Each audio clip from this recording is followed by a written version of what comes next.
Querida familia, ¿cómo estáis? Muy buenos días. Bienvenidos al segundo programa que tenemos de Encuentros con el Papa. Bueno, son encuentros con el Papa cuando era el cardenal Bergoglio, arzobispo de Buenos Aires. Ya sabéis que lo que hacemos es ir troceando un programa del Canal 21 de la televisión de Buenos Aires que nos pareció muy interesante porque dialogaban el rabino Abraham Escorca y el cardenal de Buenos Aires, que era entonces el cardenal Bergoglio. Pero nos es importante para conocer la trayectoria del Papa Francisco. Hoy tenemos un tema, a mí me parece absolutamente apasionante, porque es un tema sobre la identidad del ser humano, su dignidad, la dignidad del hombre. La dignidad del hombre que, como decía el presentador del programa, tiene mucho que ver propiamente y descansa en el mismo Dios. Nosotros estamos hechos a imagen y semejanza de Dios y ese es el sustento, el fundamento de nuestra dignidad. Además, el Señor nos hizo de una forma muy especial, no como hizo las plantas, con toda su hermosura, pero a nosotros nos pone un aliento de vida extraordinario. Ese va a ser el tema que vamos a poner encima de la mesa con nuestros invitados. Pero siempre tengo una contertulia fija que es María Teresa Comte. ¿Cómo estás? Buenos días. Muy bien. Que tiene mitad corazón en México y en la otra mitad del corazón en España. ¿Por qué? Porque hay que explicarlo todo. Siempre preguntas un montón de cosas. Claro, no todo hay que explicarlo. Por la Virgen de Guadalupe, porque te acompaña a todos lados. Por ejemplo, es verdad, claro. es verdad. Es que además nadie habla de la Virgen de Guadalupe como ella. Es cierto, es que es cierto. Tú siempre me has dado, además, cada vez que tú vas a México, imágenes de la Virgen de Guadalupe. Claro, porque es una de las mejores cosas. Por no decir la mejor. La mejor.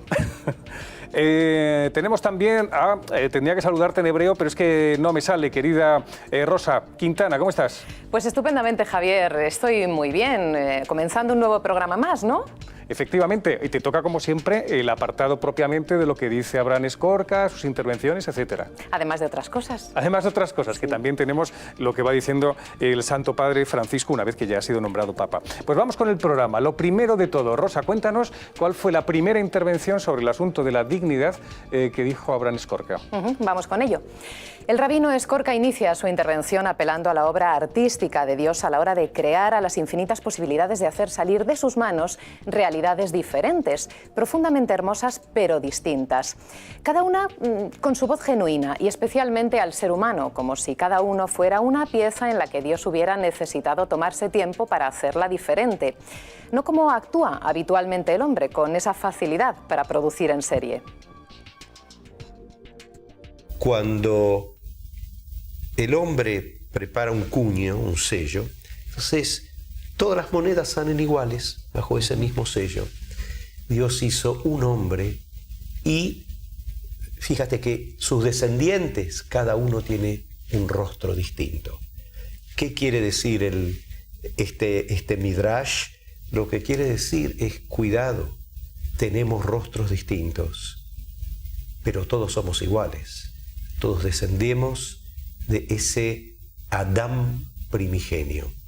De aquí la importancia de la dignidad de cada uno, la dignidad del individuo.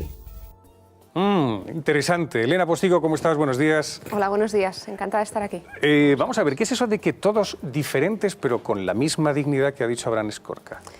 Bien, claramente ahí está hablando de la dignidad como valor intrínseco, inherente a todo ser humano, como algo que tenemos todos y que nos hace además iguales, ¿no?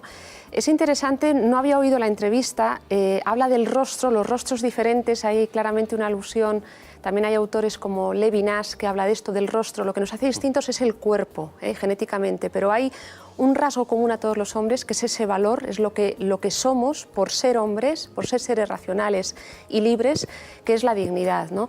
Dignidad que, tanto desde una perspectiva teológica, que en este caso coincide la perspectiva cristiana con la judaica, ¿no? Como desde una perspectiva filosófica, es un valor intangible que nadie nos lo da, solamente nos lo reconocen, es decir, no es otorgado por nadie, sino que lo tenemos en cuanto que somos hombres, que no es cuantificable, no se puede medir en cantidad ni en precio y por lo tanto de ahí que después en el plano práctico no podamos comprar y vender ningún ser humano, que nos hace iguales a todos. Y claramente, en el fondo, en última instancia, el fundamento de esa dignidad es el haber sido creados a imagen y semejanza de Dios. Claro, lo que pasa es que tendremos que entrar en ese tema de creados a imagen y semejanza de Dios, cómo las leyes y cómo a nivel de derecho se puede reconocer, porque claro, tampoco vamos a andar ahora con lo que es propiamente leyes teocráticas, etcétera, ¿no? Eso, ¿cómo podemos nosotros configurar leyes que nos hablen de la dignidad del ser humano como decía el Papa Benedicto XVI, atendiendo a que las fuentes del hombre son la razón y la naturaleza. O sea, eso es, para mí es lo esencial. Bueno, en realidad, todo el proyecto democrático de la posguerra, diríamos, ¿no?, se basa fundamentalmente en ese postulado. Creo que ahí hay una experiencia fruto de una realidad que es de destrucción. Si miramos lo que supuso la Segunda Guerra Mundial, el bien más dañado fue el bien hombre, ¿no?, el bien humanidad, el bien dignidad, y ahí hay un proyecto de configurar un orden de convivencia de carácter democrático sustentado fundamentalmente sobre el principio inalienable del ser humano, o sea, el valor inalienable del ser humano, que es la dignidad. Que es apasionante, ¿eh? Lo que pasa es que, fíjate, yo creo que ese proyecto hoy es un proyecto que ha perdido sentido para una inmensa mayoría de ciudadanos, al menos de la Europa occidental, yo lo creo firmemente. Benedicto XVI decía que en una sociedad como la nuestra, en la que las certezas éticas habían saltado por los aires, el concepto de dignidad, por lo tanto, de alguna manera había saltado por los aires, y en el mundo del derecho es muy claro, ¿no? Hoy en el mundo del derecho se vuelve a discutir sobre ese principio de dignidad, sobre el valor, sobre su significado. Fijaos que estamos hablando del punto neurálgico de lo más importante del ser humano, lo que nos toca a nosotros exclusivamente y que está hecho añicos. Más cosas, Rosa, de lo que decía Abraham Escorca. El rabino añade una cosa muy hermosa al terminar su intervención. Dice que al final de la creación Dios hizo al hombre para dialogar con él. Es como si hubiera encontrado en el hombre, salvando la enorme distancia entre creador y criatura, la posibilidad de un tú a tú, de una búsqueda amorosa. La última de las creaciones de Dios es el hombre, como diciéndonos, lo he creado todo, dice directamente, lo he creado todo para vos. Con vos voy a dialogar, con vos se va a recrear voy a ir recreando constantemente mi gran creación. Bueno, pero algo está pasando y os pregunto a las dos, vamos a ver, ¿por qué ahora mismo hay como una especie de ideología que tenemos todos en la cabeza de que el hombre forma parte de la naturaleza, como si formara parte de un todo y es un elemento más? O sea, están las margaritas, están las ardillas, está el ser humano y todos con la misma dignidad. Se habla de la dignidad de los animales, del proyecto simio, etcétera. Entonces, con esto se va al traste con la dignidad del ser humano. Elena sabe mucho de esto. No, lo que está sucediendo es que se están anulando esas diferencias de grado entre los seres naturales. Es un hecho, y esto ya desde Aristóteles, que hay una distinción en las funciones de todo ser vivo, desde una planta, las que tiene un animal y las que tiene un hombre. Esas diferencias no se pueden negar. El intentar hacer un igualitarismo, digamos, de todos los seres, en realidad es intentar destruir unas diferencias que existen, que se dan. En el caso del hombre, que tiene una racionalidad y como consecuencia una libertad. El animal no es un ser racional, ¿eh? Aquí no se puede profundizar y no lo podemos demostrar. Es una tesis que asumo como una tesis real porque el animal, por ejemplo, una prueba de ello, no produce ciencia, no es capaz de hacer una poesía, no es capaz de producir arte, no es capaz... Es decir, hay una diferencia real entre el hombre y el animal. Vamos con esos datos. Vamos, por ejemplo, el hombre, o sea, un pájaro no puede hacer ciencia sobre el nido, o sea, lo que es de su nido, sus pajitas, sus cosas, la belleza con el arte, las diferencias así redondas, el sentido religioso. ¿Qué más cosas se ve que hay un elemento absolutamente genuino en el ser humano que dices no lo tiene otra especie? La libertad. La libertad. La libertad, la capacidad de elegir. El animal está sometido al instinto, es una respuesta inmediata, no puede romper ese estar determinado por la realidad que se le pone delante. En cambio, el hombre no, puede decir que no. Eso es un hecho. El proyecto Gran Simio, que intenta diluir esa diferencia entre hombre y animal y sostiene el dar más derechos a los animales, o al menos no discriminar al animal, yo creo que está mal planteado. Es decir, yo no discrimino al animal, yo al animal le reconozco su estatus de animal y le reconozco un valor como animal, le respeto, le cuido. Yo como hombre y ser racional cuido del animal, el animal no puede cuidar de mí como hombre. Hay una diferencia en ese sentido, estoy por encima del animal, pero no para aplastarle o eliminarle, para cuidarle. El planteamiento es distinto. Estamos deseando escuchar al Papa Francisco en su condición entonces de cardenal arzobispo de Buenos Aires sobre la dignidad. Vamos a oírla. A mí me impresiona el hecho de que nuestra dignidad sea precisamente la de ser hijos de Dios. O sea, nos hizo como sus criaturas y a lo largo de la Escritura Él se va a manifestar que nos condujo como un padre a su hijo, etc., ¿no es cierto? O sea, Él mismo va a revelar eso de hijo de Dios. Y en el relato del Génesis, de la creación, el segundo, creo que la tradición eloísta, me impresiona que nos hizo artesanalmente, O sea, cómo el escritor bíblico, inspirado ciertamente, cuenta esa actitud artesanal de hacernos del barro de la tierra. O sea, las manos de Dios se comprometieron en nuestra existencia. Las manos de Dios se comprometieron en nuestra existencia. Yo cada vez que digo al Papa, o sea, a mí me emociona porque pone como ejemplos muy de verdad, ¿no? Eso que utiliza la Sagrada Escritura. Pero ahora el hombre puede utilizar sus propias manos para fabricar a un ser humano. De hecho, la fecundación in vitro, todos los temas de bioética, que también para eso hemos querido invitarte, porque ahí es donde el hombre puede manipular al hombre, y ya el hombre no es que otorgue dignidad, pero sí que le puede causar la vida a otro. Sí, puede generar biológicamente otro ser humano, eso es un hecho, lo podemos hacer. El hombre se ha convertido, o sea, desde los años 70 que tenemos la capacidad de manipular genéticamente el patrimonio, lo que es el hombre, el embrión humano, el hombre puede hacer cosas buenas también, no pongamos, digamos, no siempre una visión negativa de lo que puede hacer el hombre sobre el hombre. Puede hacer otro hombre, incluso se habla ya, un día hablamos en otro programa sobre, puede hacer un nuevo hombre, ¿no? Un transhumano perfecto, un hombre que ya no sufra, un hombre modificado genéticamente, ¿no? Es decir, el hombre se arroga, y ahí el Papa nunca había oído esta entrevista, el hacer artesanalmente otro hombre. La diferencia es que en el modo en el que lo hace Dios, yo creo que es hacerlo artesanalmente, que es claramente una metáfora. Dios interviene directamente en la creación de cada hombre, le da una dignidad, lo genera amorosamente. Cuando un hombre, por la fecundación in vitro o con la idea de hacer un superhombre, ahí habría que ver si realmente lo que está haciendo es haciendo de ese nuevo ser un objeto, o está haciendo otro ser al servicio de otro hombre, o hay realmente un generar amorosamente. Yo creo que ahí la diferencia es clarísima, ¿no?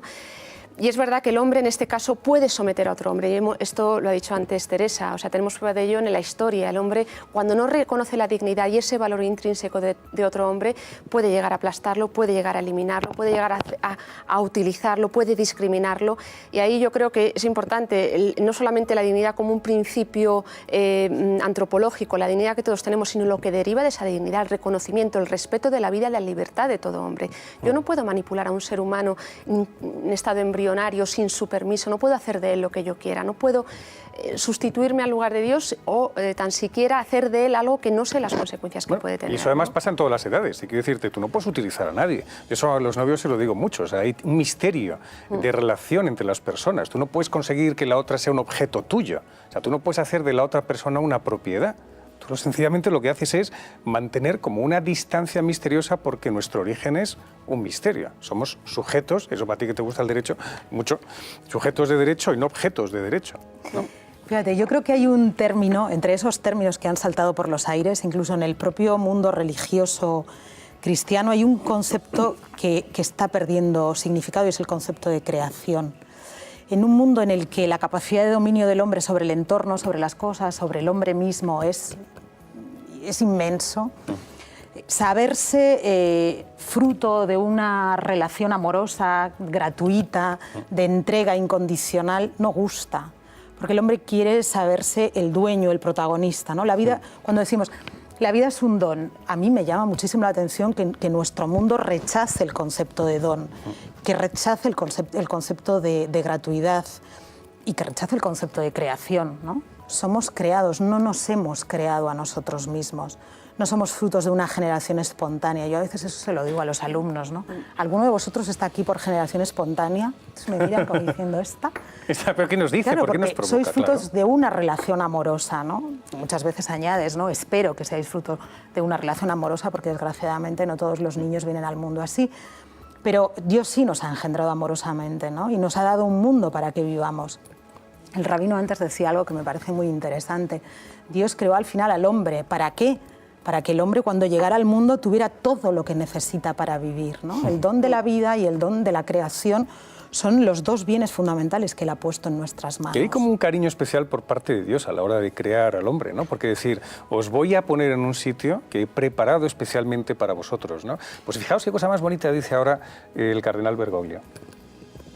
Nos hizo Él, no solo con su palabra, sino con algo más que su palabra, con su corazón, con su amor, con su me atrevo a decirlo, con su ilusión. Se ilusionó con nosotros. Esto es distinto a considerarnos como un producto de laboratorio, sino se ilusionó de una forma real. O sea, ves que hay detrás de nosotros la realidad de alguien que te ama. Tú has sido como nombrado, has sido llamado por tu nombre. O sea, eso es nuestra fe nos invita a esa relación tan personal entre Dios y nosotros, ¿no? Eso es tan bonito. Es que Dios tiene un sueño de amor para cada hombre. Eso lo decía muy bien Benedicto XVI, ¿no?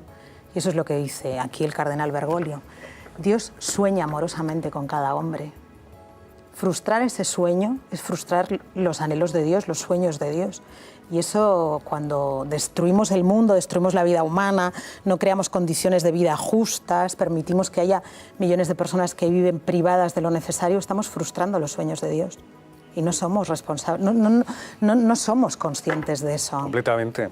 Vamos ahora, por cierto, que también queremos poner alguna de las imágenes y declaraciones del Papa Francisco, porque, claro, esto ha seguido, digamos, ha continuado en el pontificado del Papa Francisco. Háblanos del encuentro que tuvo con miembros de la ONU, Rosa. Nos situamos en mayo de este año, mayo 2014. Francisco recibe al secretario general de la ONU, Ban Ki-moon, y a los altos ejecutivos de esta organización.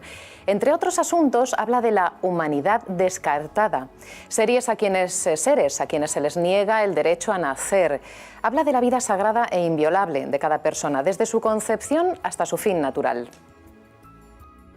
La conciencia de la dignidad de cada hermano, cuya vida es sagrada e inviolable, desde su concepción hasta el fin natural, debe llevarnos a compartir con gratuidad total los bienes que la providencia divina ha puesto en nuestras manos, tanto las riquezas materiales como las de la inteligencia y del espíritu, y a restituir con generosidad y abundancia lo que injustamente podemos haber antes negado a los demás. ¿Cómo podemos explicar que esta intuición que todos llevamos dentro de que desde el inicio de la vida humana hasta el final natural es lo propiamente humano y no es ideológico? Que mucha gente dice, eso decís vosotros que sois cristianos y tal, y atenta contra la libertad si uno quiere acabar con su vida antes de tiempo o iniciarla. Entonces, ¿cómo podemos intentar entrar en ese diálogo de que esto es una intuición profunda del corazón? Bueno, yo creo que lo que está pasando es que se elimina el concepto de dignidad como valor intrínseco propio de todo hombre y se reduce a la calidad de vida y a la libertad. Es decir, se toma una parte por el todo, se olvida la dimensión intangible de la dignidad y se reduce a la calidad de vida o incluso a la libertad, a la propia decisión sobre la propia vida si considero que no hay suficiente calidad de vida. Perdiendo de vista que tu vida tiene un valor independientemente de esa calidad y de que tú puedas incluso eliminar tu propia existencia. Yo creo que hoy en día hay una cierta miopía antropológica a ver todo el valor y la grandeza de la vida humana. Y por eso el hombre a lo largo de la historia instrumentaliza, discrimina y hoy en día pues, puede incluso llegar a justificar que eliminar una vida humana está bien, ¿no? Porque esa persona lo decide. Creo que ahí la sociedad en cierto modo, tiene una tarea, ¿no? Yo como profesora, un médico como médico, demostrar que todas las vidas tienen el mismo valor, tienen esa dignidad, incluso desde una perspectiva humana, no solo teológica, incluso para un no creyente. Creo que esa grandeza hay que apreciarla siempre, ¿no? Teresa. No, lo que pasa es que yo me imagino que en esas situaciones en las que hay seres humanos que en su soledad o en su intimidad, no tanto las personas que hacen un discurso de eso, que yo no digo que no me interese ese discurso como un elemento que define nuestra cultura. El que sufre de verdad. Pero no es tanto el discurso exactamente, ¿no? Quiero decir, en la intervención, en el total que hemos visto, ¿no? Las palabras que el Papa pronunciaba no tienen glosa, son tal cual, no cabe interpretación alguna, ¿no? Y él hablaba de restituir gratuitamente. Bueno, todas aquellas personas que realmente viven una situación que les lleva a no encontrar el sentido de su existencia, necesitan una mano tendida. Y mientras no seamos capaces de tender la mano, es decir, de comprometernos con aquel que sufre, difícilmente yo me atrevería a pedirle a nadie que llegara hasta el final y asumiera con carácter heroico situaciones existenciales que se le hacen insoportables, ¿no? No porque no considere que sea un valor, cuidado, que nadie...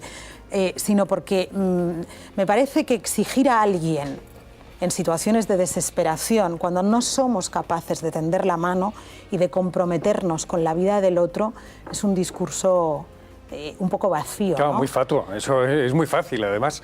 Vamos con más intervenciones de Abraham Escorca y ahora sobre un tema muy bonito porque es el de la responsabilidad de los actos. Abraham Escorca habla de un tema de fondo extraordinariamente importante, Javier, la responsabilidad en la conducta del ser humano. Todas las acciones del hombre traen consecuencias. Se nos ha concedido una herencia que viene directamente de Dios y tenemos que hacer el mejor uso de ella, con la voluntad, con la razón y con los afectos. Igual como un padre que le da un legado a su hijo y le dice, bueno, a ver, ¿qué hiciste vos con todo este legado que te estoy dando? Estoy hablando de un legado espiritual, evidentemente. Le pide una rendición de cuentas, así Él nos está pidiendo también a nosotros una rendición de cuentas. Lo de la rendición de cuentas es muy importante porque, claro, eso significa que uno cuando vive, Dios ha tomado en serio al hombre. No va a rendirle cuentas a un frailecillo, a un pajarillo, aún no. Pero sí que Dios nos pide cuenta de nuestra realización por ese insuflarnos su aliento de vida y estar creados a imagen y semejanza. Escribimos un libro de la vida y las cosas que van haciendo nos van fraguando nuestra existencia, ¿no?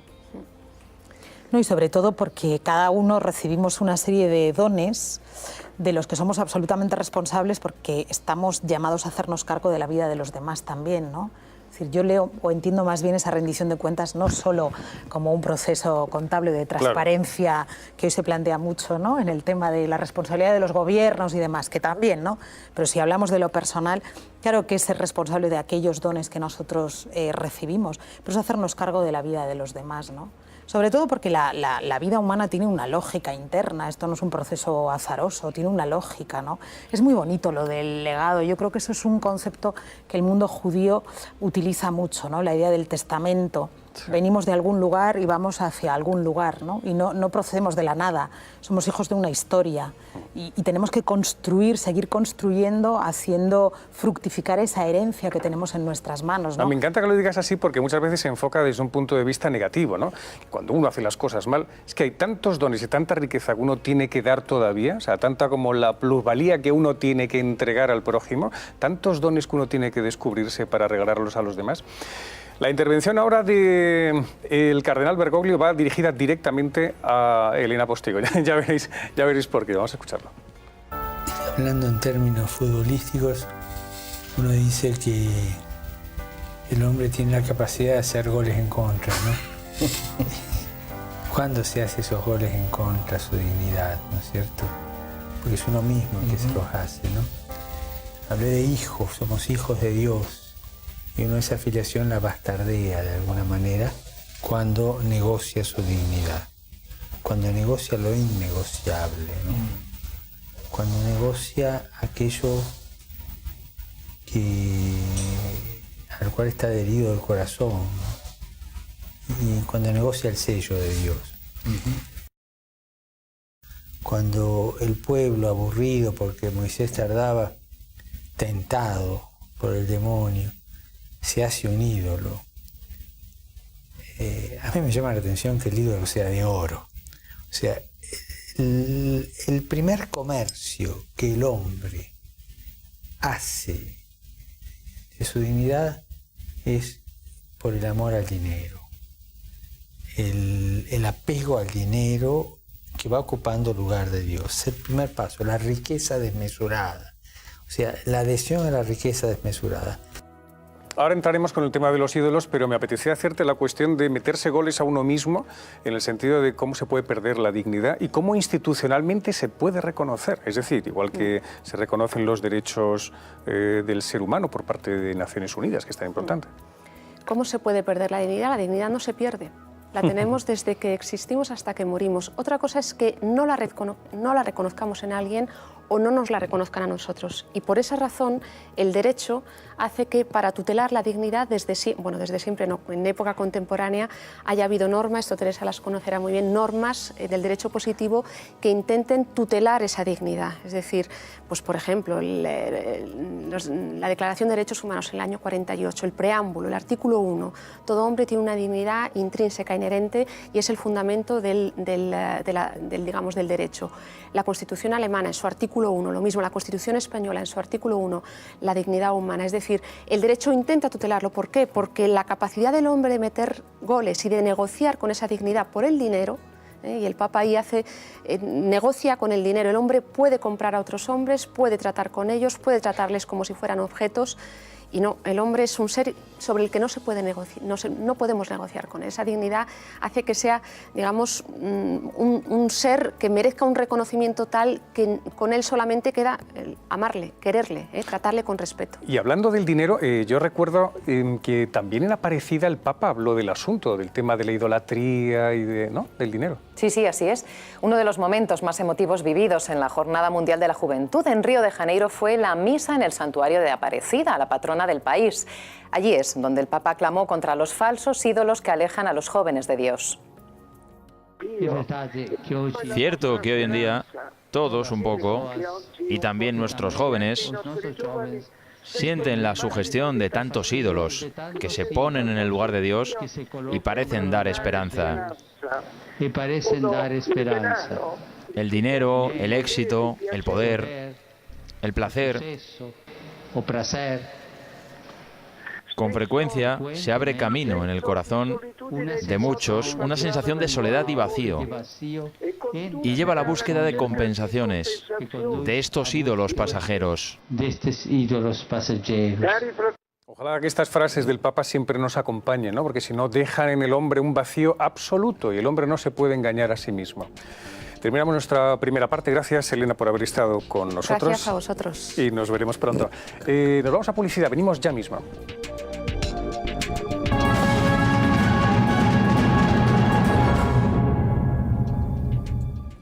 Segunda parte de nuestro programa. Aquí seguimos con Encuentros con el Papa y ahora vamos a una parte mucho más dura porque vamos a poner ejemplos concretos de atentados contra la dignidad del ser humano que han ocurrido en tiempos muy recientes. Rosa, recuérdanos qué es lo que decía Bran Escorca. El rabino habla de uno de los temas más escandalosos del hombre actual. Cuando parecía que las grandes potencias europeas habían alcanzado un grado de madurez y estabilidad política extraordinarias, de repente se abate sobre nuestro continente el horror de las dictaduras totalitarias que contribuyeron a la masacre de millones de seres humanos. Escuchar este discurso a un rabino judío emociona especialmente.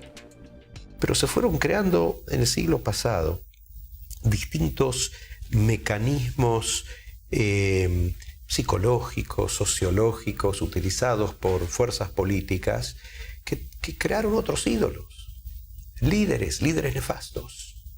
Líder en alemán se dice Führer. Que ellos decían que primero está el líder, después y el pueblo, y lo último está el individuo. Y así es como la dignidad del individuo se perdió. En una palabra, no había un Dios que mira a todos, sino que había un líder que él ya iba a asegurarlo todo para todos. Escorca habla de los peligros de toda ideología que está fuera de la búsqueda de la verdad y del bien, que está más allá del hecho religioso. Una ideología así terminará consumiendo al propio hombre, devorándolo. Y además el rabino nos explica el significado de la palabra hebrea shalom. No hay ninguna idea que valga la muerte de ni un solo hombre. Cuando se llega en situaciones límites, bueno, hay ejércitos, se lucha, pero cuidado, sepamos que eso es una situación límite, que eso es algo nefasto, que eso es algo nefasto. Tenemos que buscar caminos de paz, caminos donde cada uno sea cuidado por el prójimo. No pueden haber más guerras, es el ideal de los profetas, y trocarán sus espadas en hojas de arado. Todos hablan, el saludo en hebreo es shalom, paz, integridad. José Luis Orella, ¿cómo estás? Buenos días. Muy bien. ¿Cómo nos preguntamos todos, ¿no? ¿Cómo el hombre ha podido llegar a tanto y caer tan bajo en el siglo XX con esos dos totalitarismos tan absurdos, pero tan terribles? Ahí casi habría que subrayar incluso dos raíces profundas que han alimentado eso, ¿no? Uno, previamente a la desaparición de Dios o el dejar a Dios fuera un poco de la vida de la sociedad, y eso se ha ido viendo durante todo el siglo XIX. Otro aspecto ya es el cambio a la civilización de masas. Ahora estamos con el centenario de la Primera Guerra Mundial, ¿no? Y la Primera Guerra Mundial va a finalizar con regimientos numerados en lo cual el hombre pierde su particularidad, su individualidad en masas que se matan en una guerra de la Revolución Industrial. Hijo de esa Primera Guerra Mundial van a venir los totalitarismos, unos totalitarismos en los cuales el hombre se disuelve como una gota de mar y por lo tanto, incluso en el mismo lema del nazismo, Ein Führer, ein Volk, ein Reich, ¿no? Un líder, un pueblo, un imperio en el cual el individuo se disolvía, y el comunismo también. Son propuestas, por lo tanto, totalmente totalitarias en las cuales la persona no tiene importancia, el pueblo lo es todo, a nivel de todos los conceptos sociales, educativos, etc. ¿Cómo lo ves, Teresa? Así, lo veo así así lo ve la historia además, ¿no? Yo creo que ese es un fenómeno constatado. Ortega y Gasset, por ejemplo, en su obra La rebelión de las masas, nos explica eso, ¿no? Hannah Arendt, en sus Orígenes del totalitarismo, nos explica lo que significan esas dictaduras totalitarias, como decía José Luis, como aniquilación del ser humano, ¿no? ¿Por qué los campos de concentración son la máxima expresión de lo que esas ideologías son, ¿no? Porque son procesos de despersonalización, donde al hombre se le vacía de lo que es, de alguna manera se le arranca la personalidad, se arranca su alma, ¿no?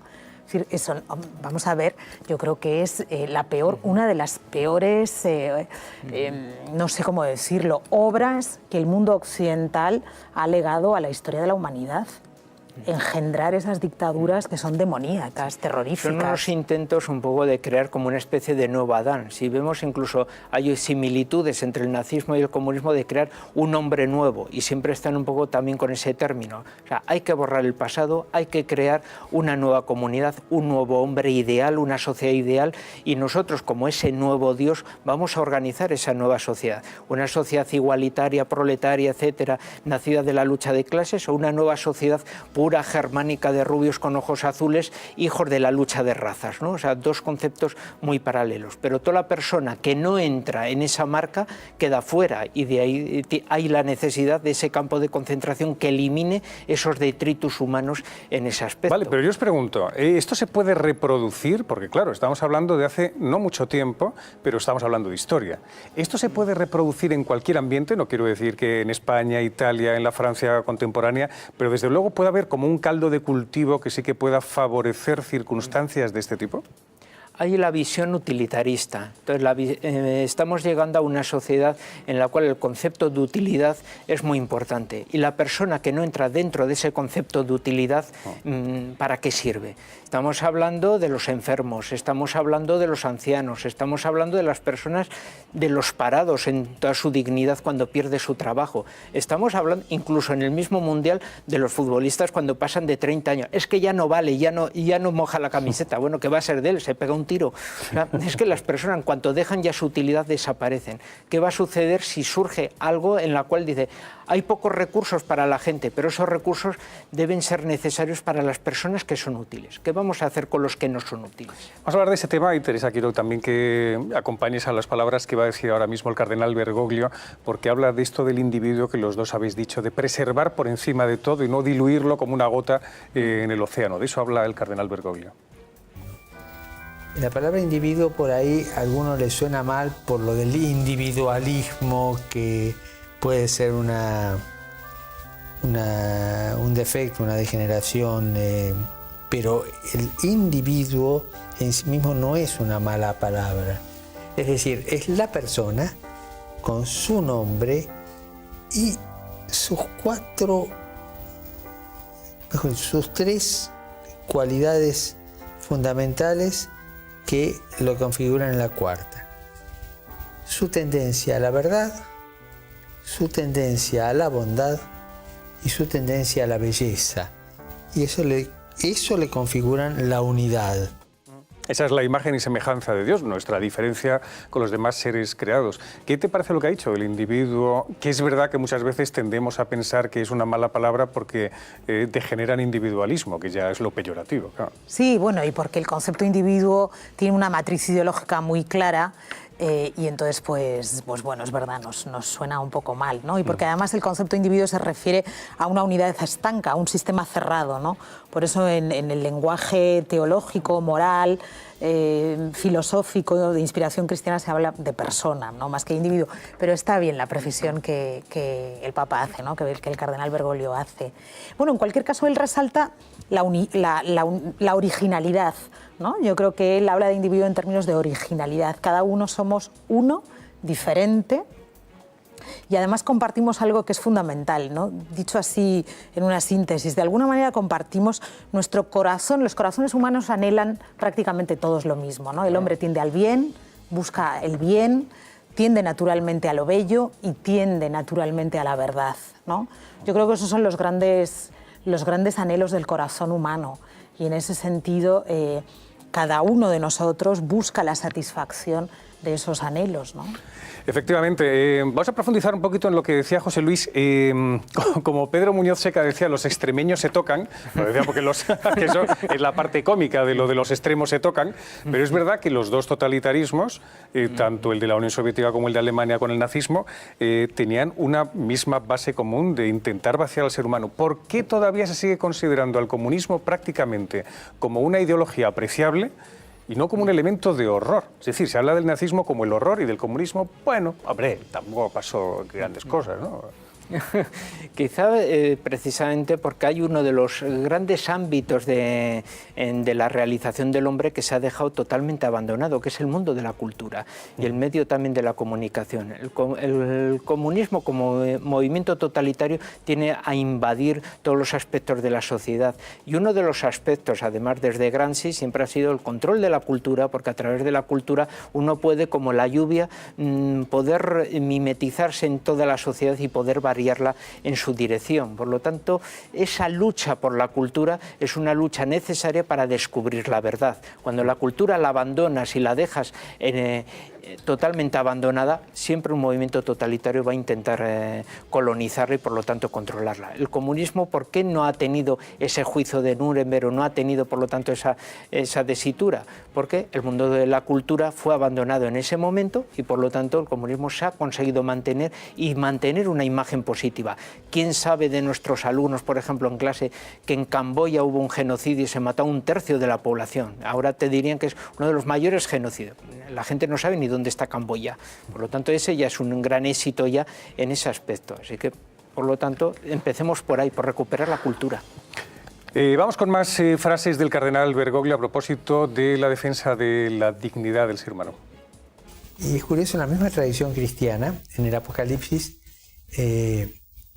escrito por San Juan, dice, el Señor le dice, y al que venciere, le daré un nombre nuevo. Es decir, será renovado en el nombre, porque el nombre es lo que de alguna manera diversifica a las personas y es único. Pero uno de los defectos y de los males que además critica el Papa de una forma tremenda, y lo ha hecho en innumerables ocasiones, es lo que él llama la globalización de la indiferencia. Rosa, cuéntanoslo, porque él muchas veces lo ha hablado del tema. Las siguientes imágenes nos llevan, Javier, hasta Lampedusa, la pequeña isla del sur de Sicilia, célebre por el desembarco continuo de inmigrantes. Desde allí el Papa se dirigió al mundo elevando a Dios su plegaria en la que le pide ayuda para combatir la globalización de la indiferencia ante el sufrimiento de los hermanos. La cultura del bienestar nos ha hecho insensibles a los gritos de los otros. Somos una sociedad que ha olvidado la experiencia del llanto. La globalización de la indiferencia nos sacó la capacidad de llorar. Brevemente, un comentario, Teresa. Mira, esa indiferencia nos hace creer que esos cientos de africanos que han muerto frente a la isla de Lampedusa no tienen nada que ver con nosotros. Dicho de otra manera, lo que el Papa ha dicho en reiteradas ocasiones, y esto tampoco admite glosa, es que esos africanos mueren en esas aguas por alguna decisión que toman algunos o dejamos de tomar muchos. Quiero decir, eso ni es fruto del azar, ni es fruto de la casualidad, ni por supuesto tiene que ver con la providencia, ¿no? Tiene que ver con decisiones humanas, con gestión de recursos, con decisiones económicas, con decisiones políticas, con intereses internacionales, con reglas de comercio internacional. Tiene que ver con todo eso.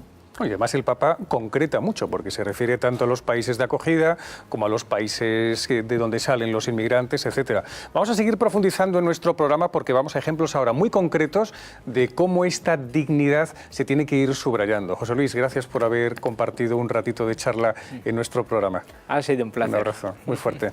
Pues vamos con eso. Vamos a hablar de las palabras de Skorka, inicialmente, como siempre.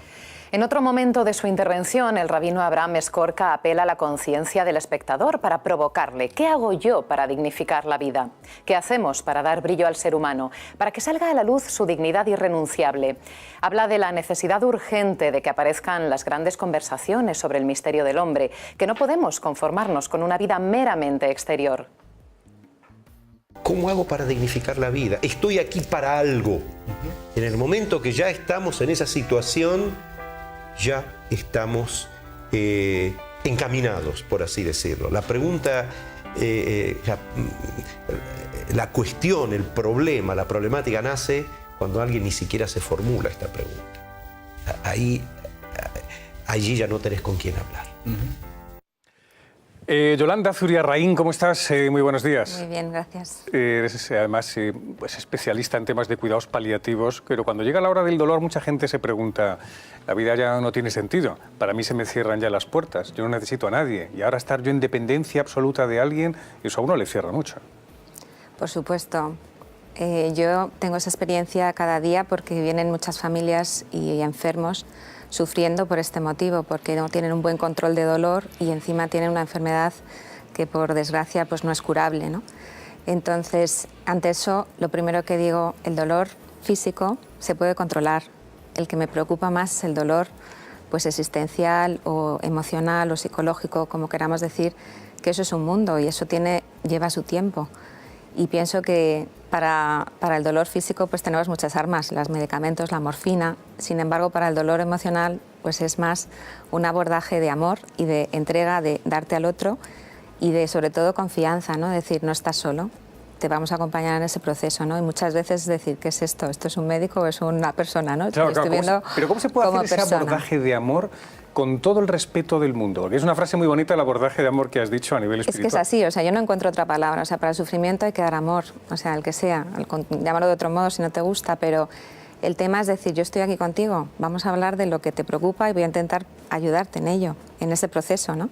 Y muchas veces, pues, lo que te dicen las familias, yo lo que quiero es que no sufra. Yo, pues ya somos del mismo equipo, yo tampoco.